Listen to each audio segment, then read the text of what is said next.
Hello friends, स्वागत है आप सभी का सीबीबीकल आर्ट्स क्लास में। नागरिक शास्त्र के एक और वायरल मॉडल पेपर के साथ हाजिर हैं।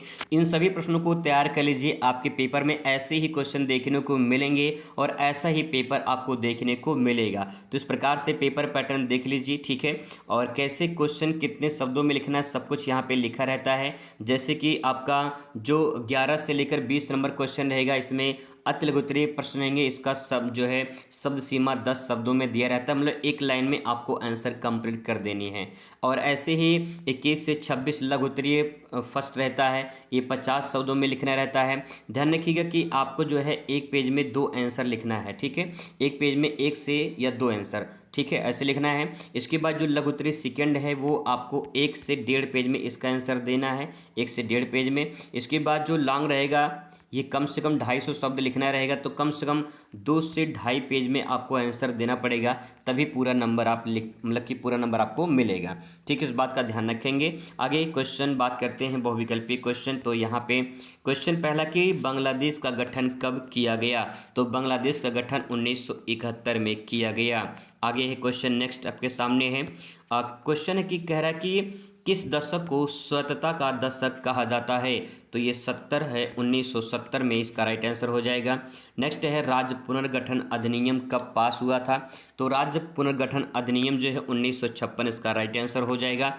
आपको बता दें थोड़ा सा है कि राज्य पुनर्गठन अधिनियम जो कानून बनाया गया था ये 1953 में बना था, ठीक है, 1953 में बना था और लागू हुआ था 1956 में। अगर यहाँ पे 1953 नहीं दिया है तो आप 1956 लगा देंगे, और अगर 1953 दिया है तो पहले आप लिखेंगे वहाँ पे 1953।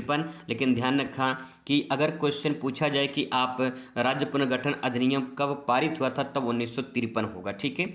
आगे क्वेश्चन नंबर चौथा है कि संयुक्त राष्ट्र संघ की स्थापना कब हुई थी। तो 24 अक्टूबर 1945 इसका राइट आंसर हो जाएगा। क्वेश्चन नेक्स्ट है 1968 में भारत में निम्नलिखित में से किस संधि को मानने से इनकार कर दिया गया था।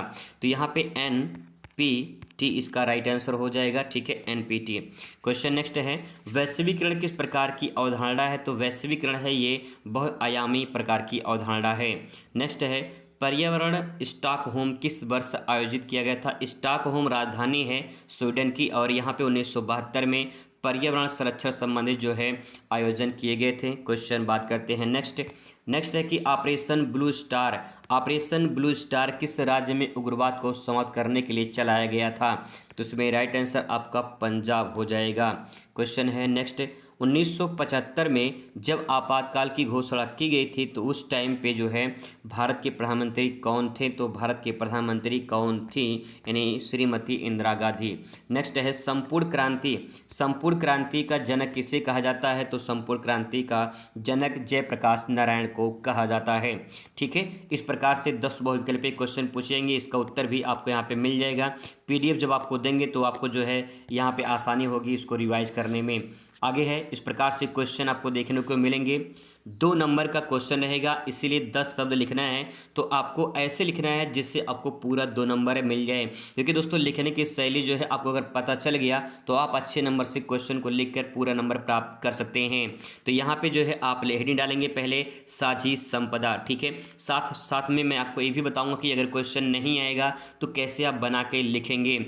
आपको बता दें कि सबसे पहले आप करना क्या है, आपको यहाँ पे हेडिंग डालनी है, ठीक है, साझी संपदा। और यहाँ पे देखिए पॉइंट पर ध्यान दीजिए थोड़ा सा और समझने की कोशिश करके पेपर में अगर ये क्वेश्चन आ जाता है तो कैसे बना के लिखेंगे। तो साझी संपदा लिखा है। साझी संपदा का मतलब ये होता है कि कोई भी एक वस्तु है, मान लेते हैं कोई भी एक वस्तु है, उस वस्तु का साझा किया जा रहा है। साझा का मतलब बांटने की बात हो रही है, ठीक है, यानी आधा आधा साझा कर लिया जाए, ठीक है। इस प्रकार से जैसे कि कोई भी वस्तु हो, आप आधा ले लीजिए, आपका दोस्त आधा ले ले, तो साझा हो गया, ठीक है। तो ऐसा जो संपदा हो, ऐसी कोई संसाधन हो जिसको साझा किया जाए, उसे साझा संपदा के नाम से जानते हैं। बस सिंपल इतना ले देंगे, कभी काम हो जाएगा, ठीक है। इस बात गठबंधन सरकार से क्या समझते हैं। गठबंधन सरकार का मतलब होता है कि जब कई सारी पार्टियां एक मिलकर सरकार बनाती हैं तो उसे गठबंधन सरकार कहा जाता है।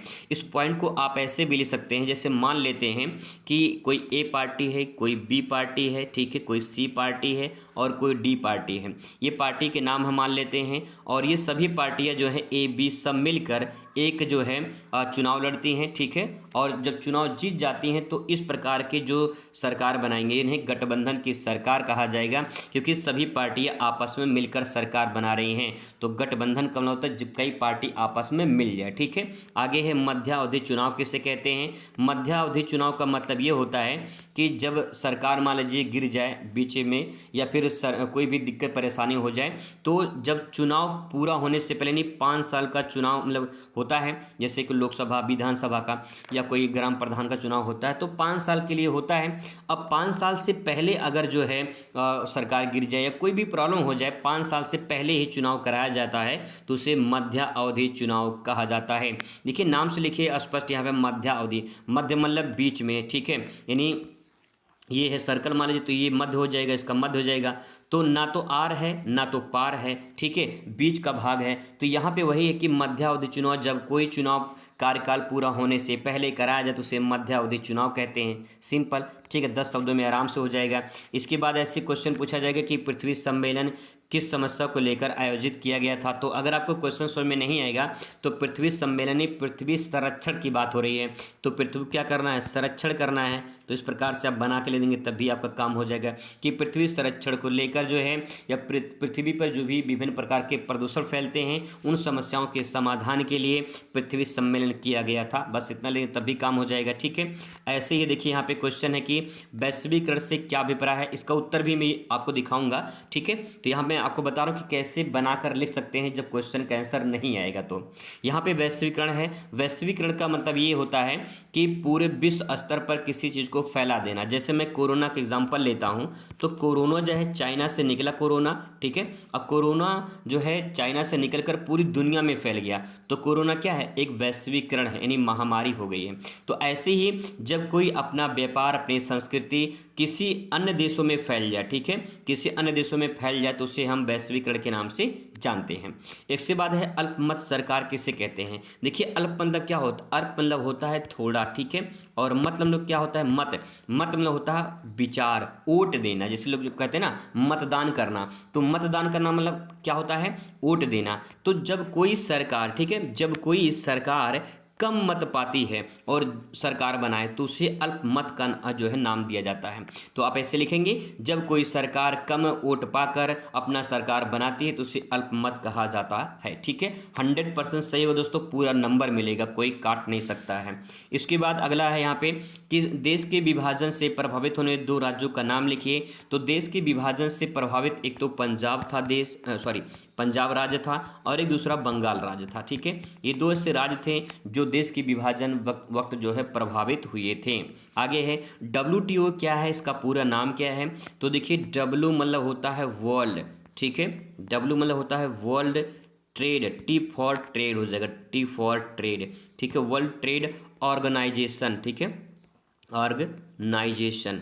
तो इस प्रकार से जो है आप यहाँ पे लिख देंगे ऑर्गेनाइजेशन, ठीक है। इसको हिंदी में कहते हैं विश्व व्यापार संगठन, ठीक है, विश्व व्यापार संगठन इसे हिंदी में कहते हैं, ठीक है। इस प्रकार से लिख देंगे। अभी क्या है, तो इसका पूरा नाम लिखने के बाद लिखेंगे कि विश्व व्यापार संगठन, जो व्यापार होते हैं अन्य देशों में, अंतर्राष्ट्रीय व्यापार होते हैं, उनके बारे में नियम और नीति निर्धारित करता है कौन, WTO। बस इतना काम करेंगे आपका काम हो जाएगा। आगे है ब्रटलैंड रिपोर्ट कब और किस शीर्षक में छापी गई थी। तो इसको आंसर देखते हैं अभी। आगे है आपातकाल के क्या परिणाम हुए थे। जब इमरजेंसी लगाई गई थी, आपातकाल लगाई गई थी 1975 में, तो उसके क्या परिणाम हुए थे। तो परिणाम में जैसे आप बोर्ड पेपर दोगे तो बोर्ड पेपर देने के बाद आपका रिजल्ट आएगा, यानी परिणाम आएगा, तो जैसा आप करोगे वैसा आपको परिणाम मिलेगा। इसका मतलब है कि जैसा आपातकाल में हुआ था उसके बाद क्या परिणाम निकलकर सामने आया वो हमें देखना है। तो आइए इसका आंसर देखते हैं कि करके फटाफट आंसर भी देख लेते हैं ताकि जो है आप इसे स्पीड में रिवाइज कर सकें। देखिए साझी संपदा से आप क्या समझते हैं, तो लिखेंगे साझी संपदा वे प्राकृतिक संसाधन जिनका उपयोग एक से अधिक व्यक्ति या समुदाय द्वारा साझा रूप में किया जाता है तो उसे साझी संपदा कहा जाता है। जैसे जंगल, नदी, चारागाह आदि। जैसे गांव का तालाब होता है, गांव के तालाब में किसी एक का हक नहीं होता, पूरे गांव के समाज उस तालाब के पानी का उपयोग कर सकते हैं, जिसे सभी ग्रामीण मिलकर क्या करते हैं, उपयोग करते हैं। तो इस प्रकार से आप लिख देंगे, 2 नंबर मिल जाएगा, कोई माइकलाल काट नहीं सकता है अगर आप ऐसे लिख देंगे, ठीक है। आगे देखिए नेक्स्ट है गठबंधन सरकार। गठबंधन सरकार का मतलब ये कि जब किसी एक पार्टी को स्पष्ट बहुमत नहीं मिलता है तो दो या दो से अधिक पार्टियां मिलकर सरकार बनाती हैं तो उसे गठबंधन सरकार कहते हैं। सिंपल, ठीक है। उदाहरण के तौर पे यहाँ पे लिखा है कि 1998 भारत में अटल बिहारी वाजपेयी के नेतृत्व में एनडीए गठबंधन सरकार बनी थी, ठीक है। आगे देखिए मध्यावधि चुनाव की बात करें तो हेडिंग डालेंगे मध्यावधि चुनाव, उसके बारे में लिखेंगे जब कोई सरकार अपना कार्यकाल पूरा करने से पहले गिर जाती है तो नए चुनाव कराए जाते हैं, उन्हें मध्यावधि चुनाव कहा जाता है। उदाहरण के तौर पे लिखना चाहते हैं लिख सकते नहीं तो कोई ज़रूरत नहीं है। 1971 के बाद इंदिरा गांधी सरकार ने 1977 में मध्यावधि चुनाव कराए थे, ठीक है। इस प्रकार से लिख देंगे। आगे देखिए नेक्स्ट है पृथ्वी सम्मेलन जो है किस समस्या को लेकर आयोजित किया गया था। तो पृथ्वी सम्मेलन की बात करें यहाँ पे देखिए रियो डी जेनेरो ब्राज़ील का एक शहर है। रियो डी जेनेरो 1992 की बात है। ब्राज़ील में आयोजित पृथ्वी सम्मेलन का जो है कराया गया था। उसका उद्देश्य कि पर्यावरण संरक्षण और सतत विकास से जुड़ी समस्याओं पर वैश्विक सहमति बनाना। यहाँ पे देखिए दो चीज़ें हैं, दो ही चीज़ ध्यान में रखना है। पहला है पर्यावरण संरक्षण, दूसरा है सतत विकास। सतत विकास का मतलब क्या होता है पहले ये समझते हैं। तो एग्जाम्पल के तौर पे समझते हैं, मान लीजिए कोई एक पेड़ है, मान लेते हैं, ठीक है। कोई एक पेड़ है और इस पेड़ को जो है आप उपयोग कर रहे हैं, मान लेते हैं, ठीक है, आप उपयोग कर रहे हैं और उसके बाद जो है आपकी आने वाली पीढ़ी भी अगर इस पेड़ का उपयोग कर ले तो इस प्रक्रिया को सतत पोषणीय विकास कहा जाता है या सतत विकास के नाम से जाना जाता है। क्योंकि यहाँ पे देखिए छोटा सा फ्लो चार्ट बना के समझा सकते हैं कि जैसे इस व्यक्ति ने इस पेड़ का उपयोग किया, इसकी आने वाली पीढ़ी भी इस पेड़ का उपयोग कर रही है तो इस प्रक्रिया को सतत विकास कहा जाएगा। क्योंकि सतत मतलब क्या होता है, लगातार कंटिन्यूटी चलते रहना, ठीक है। ये इन पीढ़ी पर चला, फिर इस पीढ़ी पर भी चलेगा, आने वाले पीढ़ी भी चलेगा, तो इसको सतत विकास के नाम से जानते हैं। तो हमें क्या करना है, जो भी हमारे पास रिसोर्सेज जो संसाधन है उनको हमें सतत विकास के लिए बचा कर रखना है, यानी ऐसा उसको इस्तेमाल करना है कि आने वाले भविष्य के लिए बचा रहे। इसके बाद यहाँ पर्यावरण संरक्षण, यानी हमें इस प्रकार से उपयोग करना कि पर्यावरण को भी नुकसान ना पहुँचे और पर्यावरण को संरक्षण किया जा सके, ठीक है। अच्छे से लिख सकते हैं। आगे दोस्तों यहाँ पे क्वेश्चन है कि वैश्वीकरण से क्या अभिप्राय है। तो उसमें लिखेंगे वैश्वीकरण एक प्रक्रिया है, एक प्रोसेस है। किस चीज़ का प्रोसेस, आइए देखते हैं किस चीज़ का प्रोसेस, जिसके तहत दुनिया के देश आर्थिक, सांस्कृतिक, राजनीतिक रूप से आपस में जुड़ जाते हैं। सिंपल भाषा में अगर आपको समझाऊं तो बस आप इतना समझ जाइए कि वैश्वीकरण एक प्रक्रिया है। जैसे एक उदाहरण लेते हैं, जैसे मान लीजिए अगर कोई दूल्हा है, ठीक है, तो दूल्हा लड़का कब बनता है, जब उसकी शादी होती है, जब उसका विवाह होता है। तो विवाह क्या है, शादी क्या है, एक प्रक्रिया है। किस चीज़ का, दूल्हा दुल्हन बनने का, है ना, ये तो कहेंगे। तो ऐसे ही वैश्वीकरण क्या है, एक ऐसी प्रक्रिया है जिसके तहत कोई भी एक देश अपने संसाधनों को या अपने आर्थिक जो संसाधन होते हैं, अपनी संस्कृति जो होती है, अपनी राजनीति को दूसरे देश से साझा करते हैं। जैसे चीन की बात करें तो चीन में जो चीन की जो चाइनीज समाज है, सामान केवल भारत में नहीं बिकती है, दुनिया के कई सारे देशों में भी चाइना सामान बिकता है। इसका मतलब है कि चाइना क्या कर रहा है, वैश्वीकरण कर रहा है। आपको दोस्तों एक बात और बता दें कि लिखने की शैली बहुत है। आप जैसा लिखोगे, अगर आप छोटा सा फ्लो चार्ट बना दीजिए ना, ऐसे करके, जैसे चीन है, ठीक है, यहाँ पे इस प्रकार से मान लीजिए कोई ऐसा जो है आप बना दीजिए। यहाँ पे देखिए बहुत 100% बेहतरीन नंबर मिलेगा बिना कुछ लिखे, ठीक है, मतलब इस डायग्राम के जरिए नंबर पूरा मिलेगा। यहाँ पे लिखिए भारत, यहाँ लिखिए नेपाल, ऐसे ऐसे करके लिख दीजिए, ठीक है। अगर नहीं लिखना चाहे देश का नाम तो यहाँ पे कुछ नहीं करना है, बस आप इतना लिख दीजिए कि यहाँ पे जो है आप जो है यहाँ पे ए लिख दीजिए, यहाँ पे बी, यहाँ पे सी, यहाँ पे डी, यहाँ पे ई, ऐसे करके। तो यहाँ पे इस प्रकार से थोड़ा सा यहाँ पे लिख दीजिए कि चाइनीज़ सामान जो है दुनिया के कई सारे देशों में बिकती है, कई देशों में जो है वो बेचता है। तो इसका मतलब है कि चाइनीज़ क्या कर रहा है, वैश्वीकरण कर रहा है, ठीक है, ऐसे समझ सकते हैं। विदेशी कंपनियाँ का भारत में निवेश, जैसे कि अमेजन, गूगल, यहाँ काम करना, ये सब वैश्वीकरण का बढ़ावा देते हैं, ऐसे आप लिख सकते हो। उसके बाद है अल्पमत सरकार किसे कहते हैं, जब किसी राजनीतिक पार्टी के पास संसद में बहुत बहुमत नहीं होता है, फिर भी अन्य पार्टियों के समर्थन से वह सरकार बनाती है, तो उसे अल्पमत सरकार कहा जाता है। 1989 में बीपी सिंह की सरकार अल्पमत सरकार बनी थी। ठीक है, ऐसे लिख सकते हो। आगे देखिए 17 नंबर क्वेश्चन है, देश के विभाजन से प्रभावित होने वाले 2 राज्यों का नाम लिखिए। और आपको एक बात और बता दें, यहाँ पे जब ये क्वेश्चन पूछा जाएगा ऐसे, तो आपको क्या करना है, यहाँ पे हेडिंग डालना है देश के विभाजन से प्रभावित होने वाले 2 राज्य। तो पहला राज्य और दूसरा राज्य, पहला राज्य यहाँ पे पंजाब हो जाएगा और दूसरा जो राज्य है वो बंगाल हो जाएगा। बस इतना काम करना है। ठीक है, अगर आप और डिटेल में नहीं लिखना चाहते हैं तो कोई बात नहीं, बस आप इतना लेंगे, 1 नंबर 2 नंबर आपको आराम से एग्जामिनर दे देगा। ठीक है, आगे है WTO का पूरा नाम क्या है, तो यहाँ पे देखिए WTO का पूरा नाम यहाँ पे लिखा गया है वर्ल्ड ट्रेड ऑर्गेनाइजेशन, यानी विश्व व्यापार संगठन इसे कहते हैं। ये वैश्विक व्यापार के सुगम और पारदर्शी बनाने के लिए नियम और नीति तय करता है। बस इतना लिखना है, पूरा का पूरा 2 नंबर मिलेगा, क्योंकि आपने वो लिखा है जो एग्जामिनर को चाहिए। क्या चाहिए, उसका पूरा नाम हिंदी और इंग्लिश में। दूसरा, विश्व व्यापार संगठन क्या करता है, ये नियम और नीति बनाता है। ठीक है, एक बात और ध्यान रखिएगा, अगर मान लेते हैं कि आपको वर्ल्ड ट्रेड ऑर्गेनाइजेशन इसकी स्पेलिंग नहीं लिख पाएंगे तो आप ऐसे लिख सकते हैं, ऐसे भी आप लिख सकते हैं वर्ल्ड ट्रेड।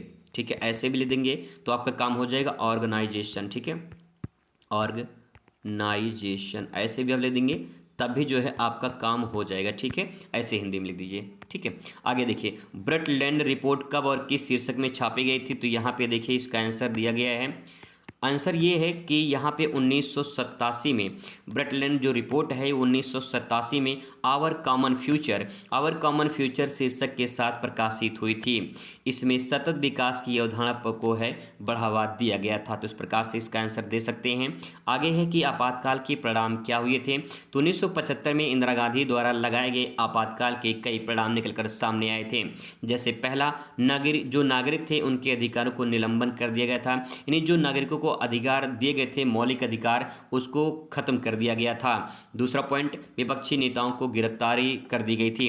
और आपको बता दें कि 2 नंबर का पूछा है, तो बस आप पहला पॉइंट और दूसरा पॉइंट बस पहला दूसरा लिख देंगे, 2 नंबर आपको मिल जाएगा, ज़्यादा लिखने की ज़रूरत नहीं है। ठीक है, अब दोस्तों इसके बाद जो है लघु उत्तरीय प्रश्न आपसे पूछा जाएगा। यहाँ पे 50 शब्दों में आंसर देना होगा, 5 नंबर आपको यहाँ पे मिलेगा।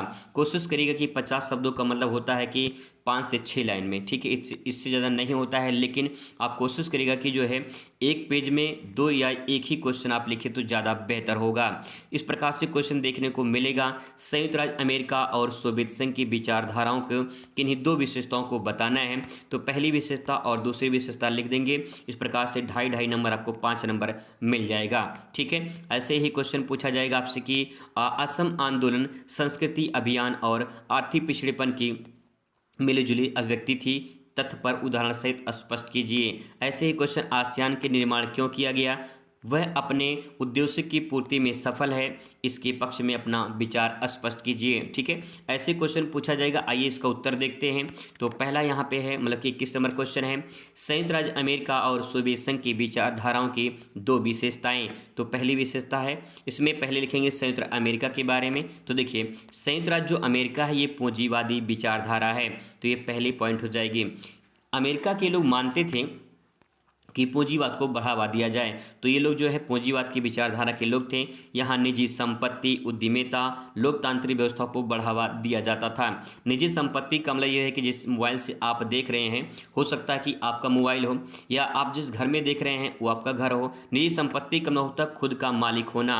और उद्यमिता का मतलब होता है कि जो व्यक्ति लाभ और हानि का जोखिम उठाते हैं, उस व्यक्ति को कहते हैं उद्यमिता। तो जो व्यवसाय करते हैं, खुद का व्यापार करते हैं, जैसे मान लीजिए आप कोई दुकान खोलते हो, तो दुकान खोलोगे तो लाभ भी उसका होगा और उसका हानि भी होगा।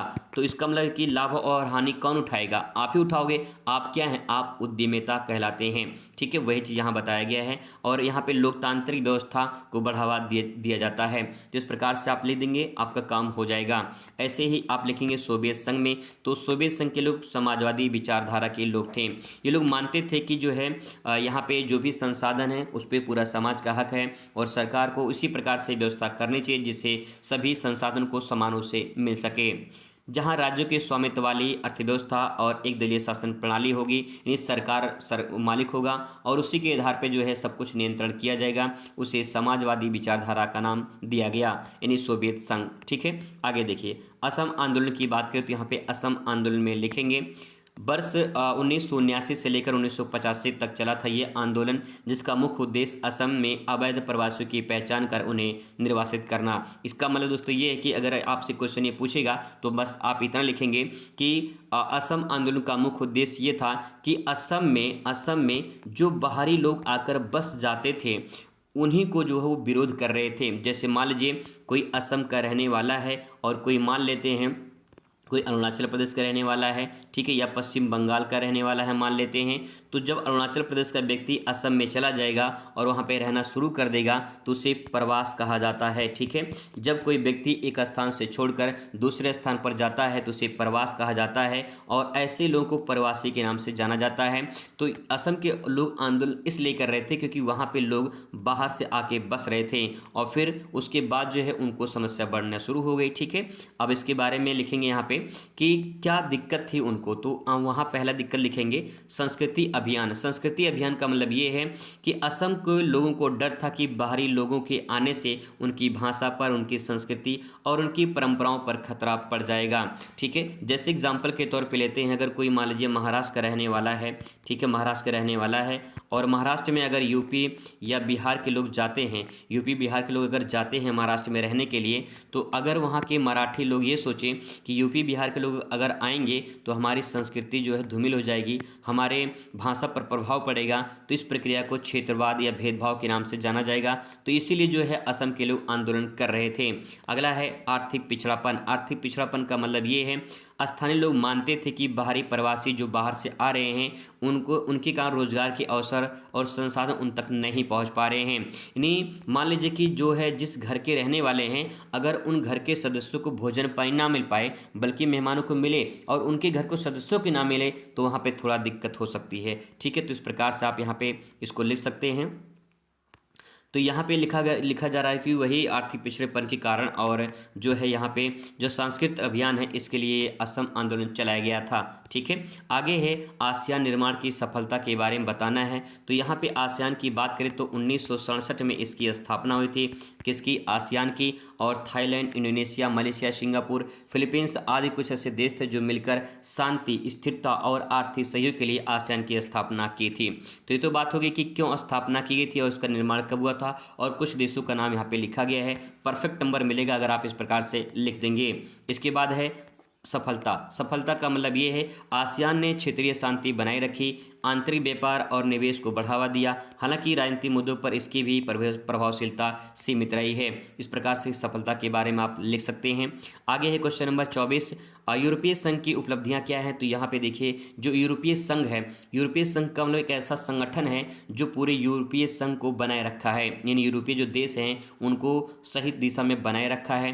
कहने का मतलब ये है कि कौन कौन सी उपलब्धि हासिल हुई, तो उसमें पहला देखिए आर्थिक उपलब्धि। इसका मतलब क्या है, इसका मतलब इसमें लिखेंगे यूरोपीय संघ ने एक साझा मुद्रा यूरो शुरू की जिससे व्यापार और निवेश सरल हुआ। बात करें जैसे कि अन्य देशों में सबका अपना जो है मुद्रा चलता है, जैसे भारत में रुपया चलता है, अमेरिका में डॉलर चलता है, ऐसे ही यूरोपीय संघों ने जो है एक साझा किया, ठीक है, एक साझा ऐसा मतलब किया जिसमें मुद्रा जो है यूरो रखा जाए। ठीक है, यूरोप महाद्वीप में सबसे ज़्यादा जो देश में यूरो जो मुद्रा चलती है वो यूरो चलती है। ठीक है, यूरो चलती है। तो यहाँ पे जो है यूरो शुरू किया गया जिससे व्यापार और निवेश में आसानी हो गई, ठीक, बार बार उसे एक्सचेंज नहीं करना पड़ेगा। आगे है राजनीतिक एकता स्थापित हुई, सीमाओं को खोलकर नागरिकों को एक देश से दूसरे देश में जाने की आज़ादी दे दी गई। ठीक है, यानी जैसे भारत पाकिस्तान है, भारत पाकिस्तान में अगर सीमा को खोल दिया जाए तो आज़ादी मतलब देते हैं इस प्रकार से, लेकिन बहुत ज़्यादा खतरा हो जाएगा। शांति बनाए रखना, यूरोपीय देश के बीच संघर्ष को रोकने के लिए, शांति बनाए रखने के लिए जो है ये कदम उठाए गए थे, यानी यूरोपीय संघ का जो है स्थापना किया गया था। आगे है दोस्तों यहाँ पे क्वेश्चन कि श्रीलंका में जातीय संघर्ष क्या है। श्रीलंका में जातीय संघर्ष क्यों हुए थे, यानी क्या कारण थे जातीय संघर्ष होने का। तो देखिए श्रीलंका में सिंहली समुदाय के लोग जो थे वो बहुसंख्यक में थे, पहला पॉइंट। दूसरा, वहाँ पे कुछ तमिल भी थे, जो भारत से ही ले जाकर श्रीलंका में बसाए गए थे वो अल्पसंख्यक में थे। अल्पसंख्यक मतलब थोड़े समय में, थोड़े संख्या में, और बहुसंख्यक मतलब बड़ी संख्या में। ठीक है, तो यहाँ पे दो समुदाय ज़्यादातर थे, पहला सिंहली समुदाय, दूसरा अल्पसंख्यक समुदाय। अब यहाँ पे कारण क्या था जातीय संघर्ष का, तो पहले देखिए सिंघली सरकार द्वारा तमिलों के खिलाफ भेदभाव कानून बनाए जा रहे थे, जिसके कारण ये आंदोलन हुआ, पहला पॉइंट। दूसरा है तमिल भाषा और संस्कृति के साथ में उनके भेदभाव किया जा रहा था, तो ये 2 पॉइंट आप यहाँ पे लिख सकते हैं। ठीक है, इसके बाद तीसरा पॉइंट है लिट्टे। लिट्टे का पूरा नाम है लिबरेशन टाइगर्स तमिल ईलम। तमिल जो है इसमें तमिलों के लिए स्वतंत्रता राज्य की मांग की गई, जिससे गृहयुद्ध भी छिड़ गया और काफ़ी लंबे समय तक जो है इसमें ये जो है चलता रहा गृहयुद्ध। तो इसमें ये लिखेंगे कि जो है श्रीलंका में जातीय संघर्ष क्या हुआ था, उसके पीछे क्या कारण थे। तो इन कारणों को दोस्तों आप यहाँ पे लिख सकते हैं। आगे है क्वेश्चन, संयुक्त राष्ट्र संघ के प्रमुख उद्देश्य क्या हैं। तो संयुक्त राष्ट्र जो संघ है इसका उद्देश्य क्या है, तो देखिए शांति बनाए रखने का उद्देश्य, संघर्षों को रोकने का प्रयास किया जाएगा। भाई सिंपल सी बात है, कोई भी अगर गुट बनाई जाती है तो गुट इसलिए बनाई जाती है ताकि जो है कोई भी लड़ाई झगड़ा ना हो, तो शांति बनाए रखने के लिए और संघर्षों को रोकने का प्रयास किया गया था, इसीलिए जो है यहाँ पे संयुक्त राष्ट्र संघ की स्थापना की गई। नेक्स्ट है मानव अधिकारों की रक्षा और न्याय को बढ़ावा देना। मानव अधिकार का मतलब है कि आपका अधिकार बनता है कि आपकी सुरक्षा हो, ठीक है, और न्याय को बढ़ावा दिया जाए। और न्याय को बढ़ावा देने का मतलब ये है कि यहाँ पे बराबर रूप से सबको समान न्याय मिलना चाहिए। आगे है यहाँ पे लिखेंगे आर्थिक सामाजिक सहयोग के जरिए वैश्विक विकास को प्रोत्साहन करना होता है। यानी कहने का मतलब ये कि आर्थिक रूप से और सामाजिक रूप से जो सहयोग हो सके वो जो है इनमें इनके जो संघीय देश हैं वो इसमें पार्टिसिपेट करते हैं। आगे है औपनिवेशिक देशों को स्वतंत्रता दिलाने और आत्मनिर्भर बनाने का समर्थन करना। सिंपल सी बात यह है कि औपनिवेशिक क्या होता है, तो औपनिवेशिक का मतलब ये होता है कि जब कोई एक बड़ा शक्तिशाली देश, ठीक है, जब कोई एक बड़ा शक्तिशाली देश किसी एक छोटे गरीब देश पर कब्जा कर ले या फिर उसके संसाधनों पे अपने में मिला ले, तो इस प्रक्रिया को उपनिवेशवाद कहा जाता है। ठीक है, आपको बता दें कि भारत भी कभी उपनिवेशवाद था क्योंकि भारत ब्रिटिश का गुलाम था। तो यहाँ पे औपनिवेशिक देश को क्या है, आज़ादी दिलाना है और आत्मनिर्भर उनको बनाना है। जैसे एग्जाम्पल के तौर पे चीन है, चीन का कब्जा किस पर है, तिब्बत पर है, तो तिब्बत जैसे छोटे देश पे, गरीब देश पर कब्जा कर लिया चीन ने, तो इसको आज़ादी दिलाने के लिए ऐसे कदम उठाए गए हैं। इसके बाद दोस्तों यहाँ पे शुरुआत होता है लघु उत्तरीय आपका सेकंड, और लघु उत्तरीय सेकंड जो है यहाँ पे एक पेज में एक क्वेश्चन आपको आंसर देना है, 1 से 1.5 पेज में, ठीक है, ये बात ध्यान रखेंगे। आगे है नियोजन से अभिप्राय क्या है। नियोजित अर्थव्यवस्था किराए में प्रथम और द्वितीय पंचवर्षीय योजना की भूमिका का उल्लेख कीजिए। और ऐसे ही इंपॉर्टेंट क्वेश्चन आपको देखने को मिलेंगे। आइए फटाफट उनका आंसर जानने की जो है शुरुआत करते हैं। तो यहाँ पे देखिए पहला है नियोजन से क्या अभिप्राय है, तो लिखेंगे हेडिंग डालेंगे नियोजन का अर्थ, और उसमें लिखेंगे एक निर्धारित समय के लिए आर्थिक विकास के लक्ष्यों को निर्धारण करना और उन्हें प्राप्त करने की योजना बनाना। जैसे आप एक प्लानिंग बना रहे होंगे, नियोजन का मतलब क्या होता है, प्लान बनाकर काम करना। बोर्ड परीक्षा की तैयारी प्लान बना के करिए, बेहतरीन नंबर आपका आएगा। तो नियोजन का मतलब ये होता है कि किसी काम को करने से पहले योजना बना लिया जाए कि ताकि जो है कोई दिक्कत परेशानी ना हो। ठीक है, अब इसके बाद जो है इसका जो उद्देश्य होता है वो सही उपयोग करना और जो कर आर्थिक विकास है उसे जो है तेज करना। इस प्रकार से यहाँ पे आप इसे ले सकते हैं। अब यहाँ पे पहला हेडिंग डालेंगे कि प्रथम पंचवर्षीय योजना।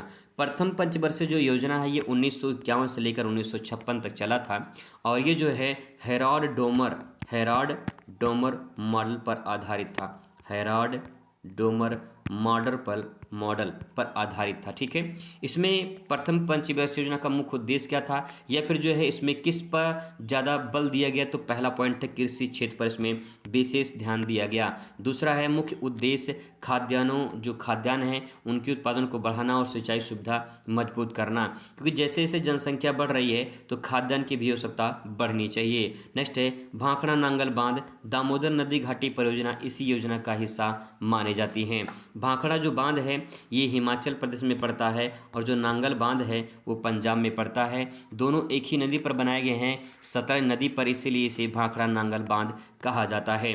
क्वेश्चन अगला है यहाँ पे, द्वितीय पंचवर्षीय योजना। द्वितीय पंचवर्षीय योजना ये है महालनोबिस मॉडल पर आधारित है और यहाँ पे औद्योगिक पर जोर दिया गया था। पहले वाले में जो है कृषि पर जोर दिया गया, ठीक है, किसी प्रकार से कृषि में बढ़ावा हो। दूसरे में उद्योगों पर ज़्यादा जोर दिया गया। इसमें कुछ हैवी इंडस्ट्रीज जैसे लौह इस्पात उद्योग, मशीन निर्माण आदि को बढ़ावा मिला। तो इस प्रकार से आप इस आंसर को लिख सकते हैं। आगे दोस्तों यहाँ पे वैश्वीकरण की सुरक्षा 1990 के दशक में प्राथमिक सरोकार क्यों बनी। तो वैश्वीकरण की सुरक्षा में 1990 के दशक में प्राथमिक सरोकार जो है क्यों बनी, उसके बारे में देखिए। तो उसमें पहला है, 3 कारण हैं। पहला है जलवायु परिवर्तन, इसका मतलब ये है ग्लोबल वार्मिंग और मौसम में असामान्य बदलाव ने विश्व का जो ध्यान है वो आकर्षित किया है। जैसे यहाँ पे क्या लिखेंगे आगे, विकास और पर्यावरण का टकराव, तो उसमें लिखेंगे औद्योगिकीकरण और शहरीकरण ने प्राकृतिक संसाधनों का दोहन किया है जिससे प्रदूषण और वन विनाश बढ़ रहा है। इसका मतलब दोस्तों ये है कि उद्योग का विकास तेज से हो रहा है, जनसंख्या बढ़ रही है, लोग की आवश्यकताएं बढ़ रही हैं, तो जो प्राकृतिक संसाधन का दोहन किया जा रहा है जिससे प्रदूषण भी फैल रहा है। आगे है नेक्स्ट क्वेश्चन, नेक्स्ट पॉइंट है अंतर्राष्ट्रीय प्रयास। अंतर्राष्ट्रीय प्रयास का मतलब ये है कि 1992 में रियो डी जेनेरो में पृथ्वी सम्मेलन ने सतत विकास पर जोर दिया गया था, इसी कारण जो है ये, ठीक है, सही रहा। ठीक है, आगे देखिए, आगे है 29 नंबर क्वेश्चन। 1989 के बाद भारत राजनीतिक का मुख्य कारक और जो है दलों का सहयोग क्या था। जो दल थे, जो राजनीतिक पार्टियां थी, जो दल थी, उनका क्या सहयोग रहा। तो यहाँ पहला है गठबंधन सरकार का दौर। गठबंधन सरकार या गठबंधन राजनीति का दौर शुरू हो गया। एकल पार्टी की बहुमत का युग समाप्त हो गया और गठबंधन सरकार बनने लगी। इस प्रकार से उसको लिख सकते हैं।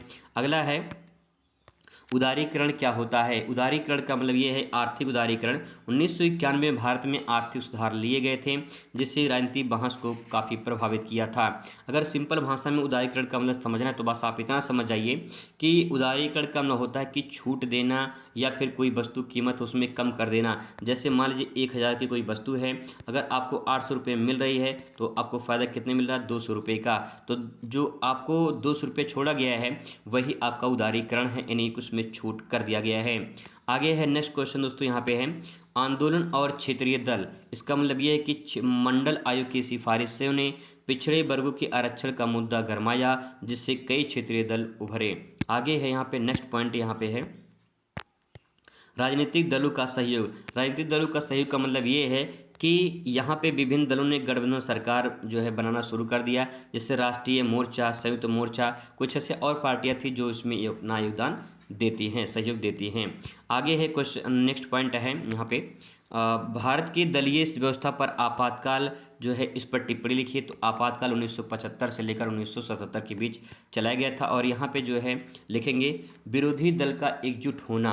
विरोधी दल का एकजुट होने का मतलब ये है आपातकाल के दौरान सभी विरोधी दलों ने इंदिरा गांधी के खिलाफ मोर्चा बनाया जिनसे जनता पार्टी 1977 में गठित हुई। तो 1977 में एक नई पार्टी गठन होता है, क्या नाम था उसका, जनता पार्टी, ठीक है, 1977 में गठित होता है।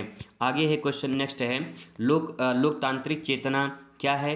लोगों में लोकतांत्रिक अधिकारों की जागरूकता बढ़ी और सरकार की निरंकुशता का विरोध हुआ। इस प्रकार से इसको लिख सकते हैं। नेक्स्ट है दलीय प्रदेश में जो है बदलाव क्या है। पहली बार कांग्रेस 1977 के केंद्र में सत्ता से हटना पड़ा जिससे द्विदलीय राजनीतिक रास्ता खुला और गैर कांग्रेसी सरकार बनी। ठीक है, इसके बाद तो यहाँ पे लॉन्ग क्वेश्चन शुरुआत होती है। लॉन्ग क्वेश्चन एक आपसे पूछा जाएगा यहाँ पे और फिर अथवा करके पूछा जाएगा। तो चाहे आप ये कर सकते हैं चाहे आप ये कर सकते हैं। इसके बाद जो है 32 नंबर क्वेश्चन रहेगा।